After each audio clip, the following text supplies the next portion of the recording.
Selamat pagi pemirsa, salam berjumpa kembali dengan saya Putra Gara dalam acara Bincang Pagi. Bincang Pagi kali ini kita kedatangan tamu yaitu Kadis Kominfo Kota Depok, Dr. Insinyur Sidik Mulyono Engineering. Selamat pagi Pak. Selamat pagi. Sidik Mulyono ini sebagai ketua atau Kadis Kominfo sangat sibuk tiap hari menginfokan berbagai permasalahan di Kota Depok. Nah, terkait dengan hal itu, COVID-19 yang kita tahu awalnya diumumkan oleh pemerintahan RI adanya di Depok. Lalu sejauh mana Kadis Kominfo ini menangani permasalahan tersebut terkait dengan informasi di Kota Depok? Mungkin Bapak bisa jelaskan Pak bagaimana fungsi dan peran Kominfo dalam mensosialisasikan program pencegahan dan penanganan COVID yang waktu itu Presiden Jokowi pertama kali mengumumkan Depok adalah COVID pertama. Ya, sebelumnya saya ingin menyapa dulu para pemirsa. Assalamualaikum, selamat pagi. Terkait pemberitaan COVID-19 yang pertama di Indonesia itu jatuhnya di Kota Depok, di mana oleh pemerintah pusat juga langsung waktu itu, ya. Dan terus terang ini sangat mengejutkan kita semua di awal pemberitaan itu, ya. Namun tentunya kita tidak bisa hanya sekedar terkejut, tapi harus mengambil suatu langkah-langkah yang nyata untuk segera menangani kasus COVID ini. Ya.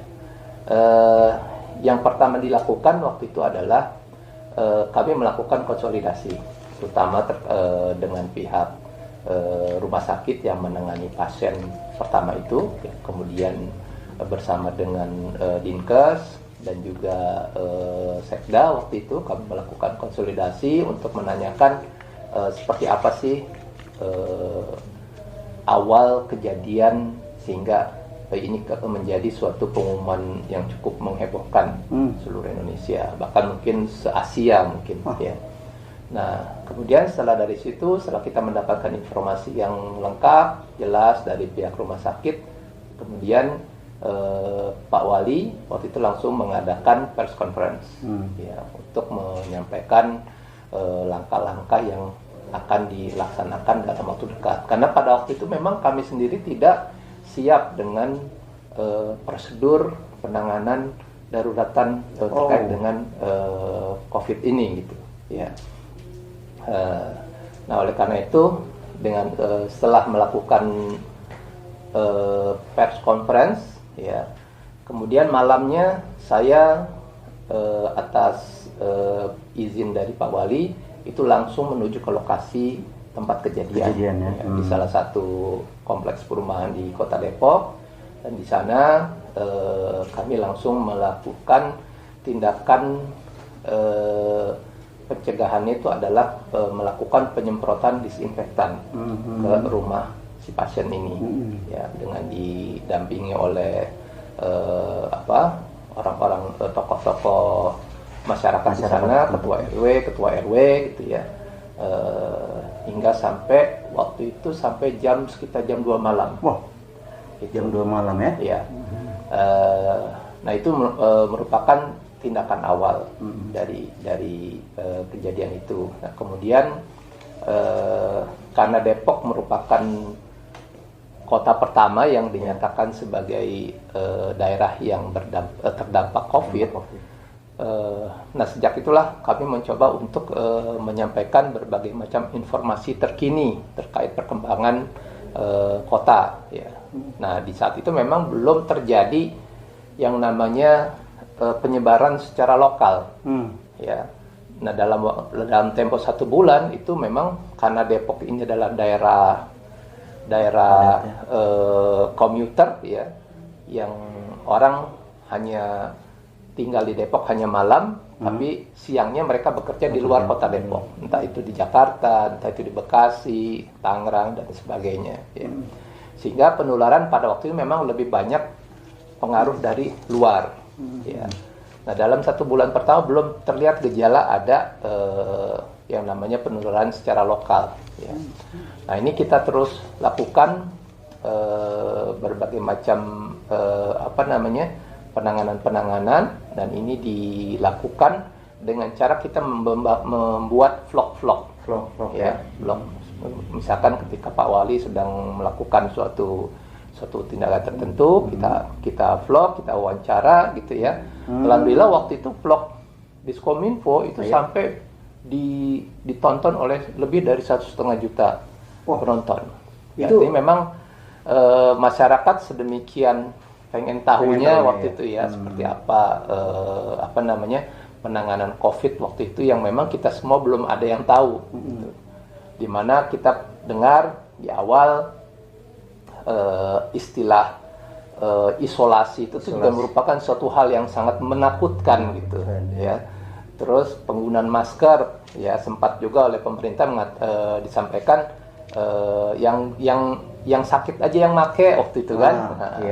Kita terus mengikuti apa arahan dari pemerintah pusat sampai akhirnya sekarang kita menghadapi situasi di mana masker itu adalah suatu hal yang wajib. Ya, bahkan sekarang yang masker berbahan tertentu itu sudah tidak dibolehkan lagi gitu ya. Nah, ini kan suatu perkembangan sebetulnya. Artinya memang untuk menuju suatu suasana yang normal yang baru ini memang kita perlu ada penyesuaian-penyesuaian.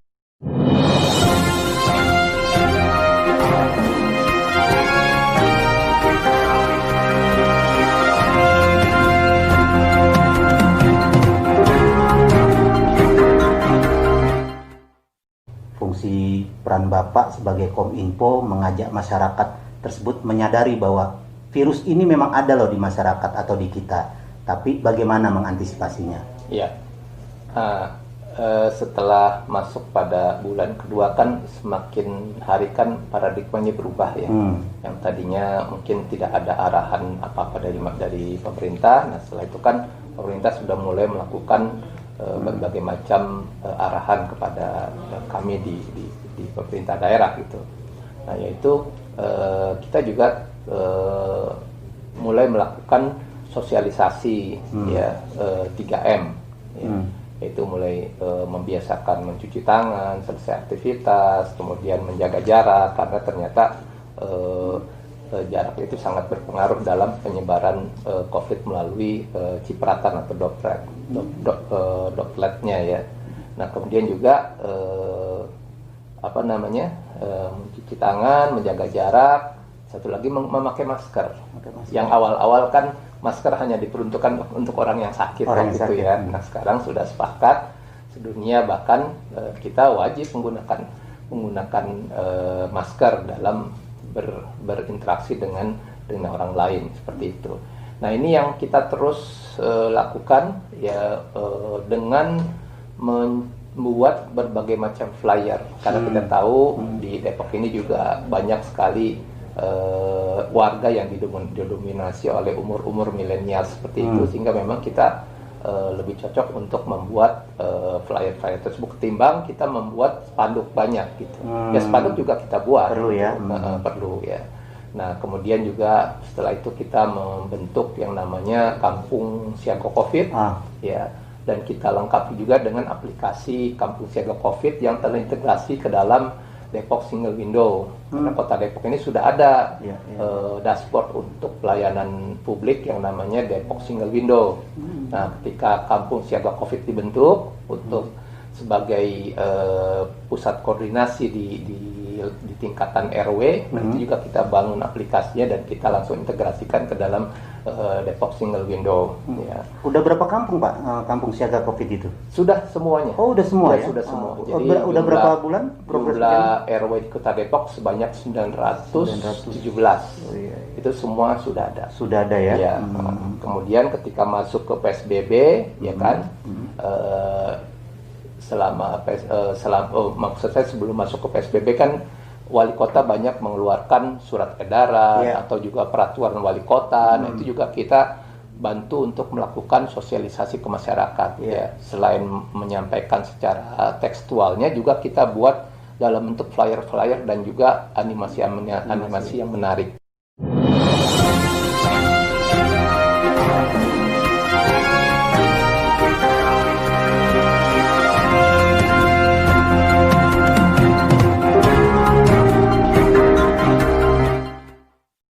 Kembali bersama saya Putra Gara dalam acara Bincang Pagi. Begitu penjelasan Pak Sidik Mulyono terkait dengan penanganan COVID di Kota Depok. Beliau sebagai Kominfo memang harus bergerak secara masif menginformasikan kepada masyarakat Depok khususnya bagaimana COVID di Kota Depok itu menjadi salah satu penanganan bersama, bukan hanya penanganan pemerintahan setempat. Di luar dari itu, ternyata ada hal-hal yang juga perlu disampaikan kepada masyarakat Depok terkait dengan COVID ini. Dan Pak Sidik Mulyono, beliau begitu menggali atau mendalami permasalahan-permasalahan tersebut, tidak hanya berkaitan dengan fungsi beliau sebagai Kadis Kominfo. Jadi Pak, begitu berbagai permasalahan di Kota Depok terkait dengan COVID, Bapak sudah sosialisasikan begitu masif, ya kan? Hal-hal lain di luar dari itu apa aja Pak yang telah Bapak lakukan? Iya, ini saya juga baru belajar ya dari para dokter-dokter ahli yang menyampaikan dalam beberapa kali kesempatan webinar itu. Nah, yang saya tangkap dari hasil seminar daring tersebut adalah di dalam kedokteran ada istilah yang namanya tuh segitiga epidemiologi, ya, di mana segitiga itu ada 3 unsur. Yang pertama adalah unsur lingkungan atau environment, ya, di mana dia menjadi sebagai kalau kita membuat semacam jungkat-jungkit, dia menjadi posisinya itu ada sebagai penumpu, ya, di tengah. Nah, kemudian di sini sebagai beban itu ada yang namanya agent. Agent itu adalah ya virus itu sendiri, ya. Kemudian satu lagi adalah host. Host itu adalah inang atau tubuh kita, ya, iya, atau masyarakat lah gitu, ya. Nah, ini kalau kita berdirikan, kalau dalam suatu timbangan, tengahnya itu adalah sebagai penumpunya itu adalah lingkungan, dia berdiri, harusnya ini harus sama berat antara agent, yaitu sebagai virus, dengan host, ya, masyarakat di sini. Tapi ternyata kondisinya adalah yang lebih berat itu adalah virus.